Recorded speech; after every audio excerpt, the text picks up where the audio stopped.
bad boy Sutherland cheated on his fiancée with a stripper. Julia called off the marriage at the last minute.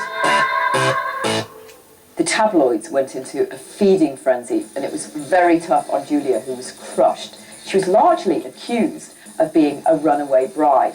It was extremely difficult for the 24-year-old to get through those times, and she had to develop a very thick skin to deal with the media.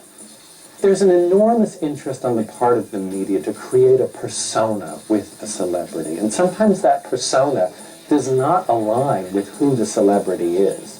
So you have to imagine every step of this person's life is analyzed, is discussed, and even the slightest misstep gets blown way out of proportion.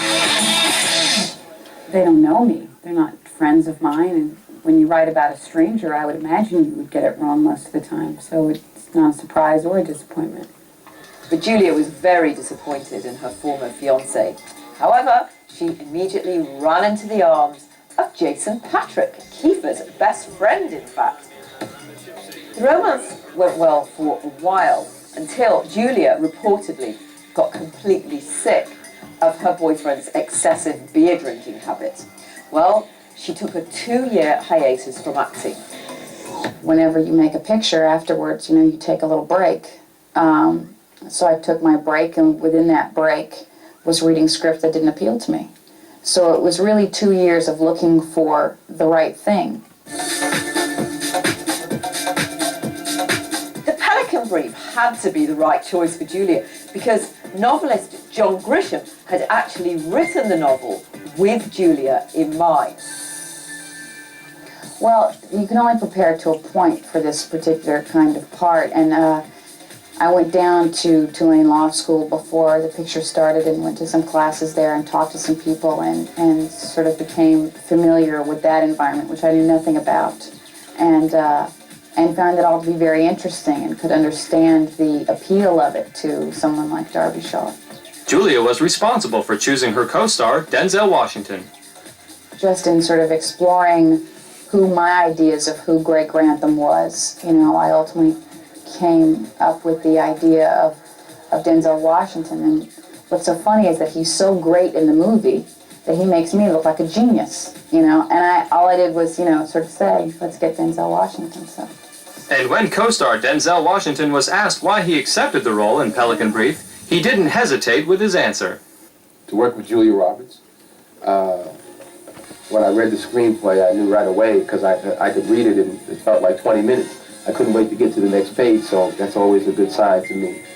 And then also to work with, I think, one of the great directors is Alan Cool. The Pelican Brief was a big hit. Meanwhile, in Julia's personal life, there was also a hit.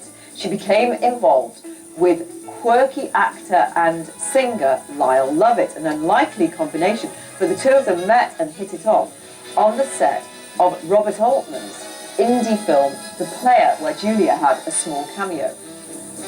The odd couple married on June 25th, 1993, shocking everyone. Well, we're actually both going to be in another Altman film called Pret-a-Porter. Our storylines don't intersect. I think he does something with Lauren Bacall, and I do something with Tim Robbins. But we were in The Player, both in The Player, so this will be our second movie together in which we don't speak to one another. 1 year later, in March 1995, those words became more true than intended when the couple split up. They'd been married for less than 2 years. Julia then became involved with a series of actors, including Daniel Day-Lewis and Matthew Perry. She was continuing, of course, to make headlines all over the tabloids. At least on the set of her new film, My Best Friend's Wedding, the actress enjoyed herself immensely. To have a job where you have a part that you love to play, and you're getting paid a ton of money, and then to go to work and sit around and laugh all day and have a great time with people that you'd hang out with if you weren't working, is ridiculous. It's like paradise to me. But just because it's like paradise doesn't mean the work is easy. You know, the first time I read it, and I thought, oh, this is great, I'd love to make this movie, this is fabulous, and I read it again, and I think, oh, this is going to be kind of tricky, and then I read it again, and I think, oh, wow, this is going to be really hard, you know, and there were some really complex moments. Co-stars Cameron Diaz and Dermot Mulroney were impressed. Oh, it was fantastic to watch her. She's got such an ability for physical comedy. You know, it was a lot of fun to watch that. She was really great. Well, Julia's an incredibly dedicated actress, and I think why she's able to maintain that is that she's had a lot of experience at the pressure that Hollywood can put on people ever since a couple of the big films. So, if nothing else, she's accustomed to it and handles it extraordinarily well. And it doesn't intrude on the work process at all. My Best Friend's Wedding was another smash hit. She was also deliriously happy in her private life because she met a new man in her life, Benjamin Bratt, in a restaurant in 1997, and she actually says that she felt like she'd been hit over the head. The two of them became an item almost immediately. Meanwhile, the 30-year-old was busy starring in The Conspiracy Theory with another Hollywood heartthrob, Mel Gibson. I sort of love that he's my pal because he's a really nice man, and as an actor he's incredibly supportive and generous and really works hard, really wants to get the most out of what he's doing. She's very generous. It's a lot of fun. She's really talented. I mean, she fed me, you know, and I tried to do the same for her. But she's very intelligent. You gotta really be on your mettle to keep up with her. Even though Julia turned down the lead role in Shakespeare in Love that won Gwyneth Paltrow an Oscar, 1998 and 1999 saw two more hits for the pretty woman. The drama Stepmom with Susan Sarandon and the romantic comedy Notting Hill opposite Hugh Grant. I was happy to be in England last year with Roger and Michelle doing Notting Hill, which was really fun. It's fun going away. It's like having a working holiday. Also in 1999, Julia's fans finally got another taste of the original star-making recipe pairing the actress with Pretty Woman co-star Richard Gere. Runaway Bride was a perfect script for a rematch of actors and director Gary Marshall. The three of us finally found a script that we all liked, and we were all available to do it, which is the real feat, is being free to make it. And we just decided it was time.